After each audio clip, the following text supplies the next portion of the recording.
Қытайда панданы құшақтайтын мамандарды іздейді деген ақпарат тарап жүр. Осындай қызметкерлердің бары рас па?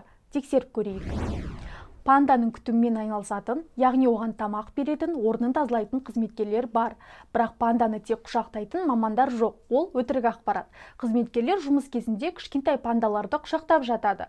Бірақ 2 жастан асқан пандалар қатыгез болып келеді. Олар адамды тістеп алуы мүмкін. Сондықтан оларды құшақтауға болмайды.